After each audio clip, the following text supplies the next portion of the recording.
Let me be very clear.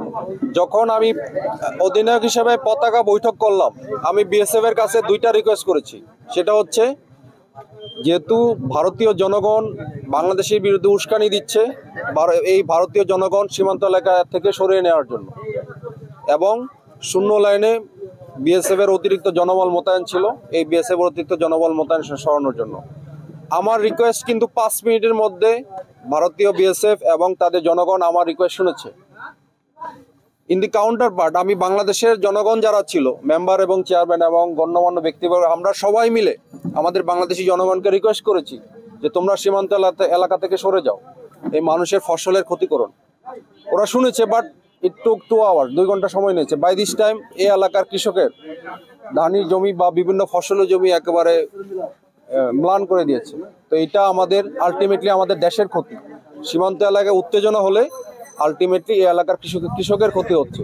তো এই এলাকায় যেন উত্তেজনা না হয়, উত্তেজনা প্রশমিত করার জন্য তা আমরা কাজ করছি। এবং বর্ডারে এটাই আমাদের কাজ, যে কোনো পরিস্থিতি নিয়ন্ত্রণ করার জন্য BGB, we are train for this. তাই বলে এখন যারা এই কাজগুলি আমাদেরকে করতে দেন, আমাদের সহযোগিতার জন্য এলাকার জনগণ আছে, আমরা জনগণের সাথে কাজ করছি। এখন বর্তমানে আমরা যেটা করছি, আমরা এলাকায় যে মত বিনিময় সভা করছি, আমাদের জনগণ যেন নিরাপত্তার সাথে কাজ করতে পারে এবং পরিস্থিতি যেন আমরা এই স্বাভাবিক অবস্থাটা কন্টিনিউ করতে পারি। এইটার ব্যাপারে আমরা যখন প্রটেস্ট করেছি, এই গ্রামবাসী সহ আমরা এলাকাবাসী সহ বিজিবি প্রটেস্ট করেছি, এটা কাজটা বন্ধ হয়ে গেছে। এবং এই ব্যাপারে বাংলাদেশের উচ্চ পর্যায়ে মাননীয় স্বরাষ্ট্র উপদেষ্টা কর্তৃক এটা ব্রিফিং করা হয়েছে। আপনি আর কি উচ্চ পর্যায়ে চান?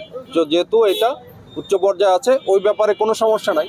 এখন যেহেতু এই গাছ কাটাকে কেন্দ্র করে এটাকে তো আরও আমরা উত্তেজনা পরিবেশ সৃষ্টি করতে পারি, এবং যেহেতু একদিনের মধ্যে এটা প্রশমিত হয়েছে, এখন সীমান্তে বিএসএফ এবং বিজিবি আমরা টহল করছি। পরিস্থিতি খুবই স্বাভাবিক। আমরা এই স্বাভাবিক পরিস্থিতিটা আমরা কন্টিনিউ করতে চাই। এই কন্টিনিউ করার জন্য জনগণ আমাদের পাশে আছে, জনগণের সাপোর্ট নিয়ে আমরা কাজ করতে চাই। বর্তমান পরিস্থিতি অলরেডি নজরদারি আমাদের বৃদ্ধি করা আছে, আপনারা দেখছেন দিনে এবং রাতে আমাদের টহল কার্যক্রম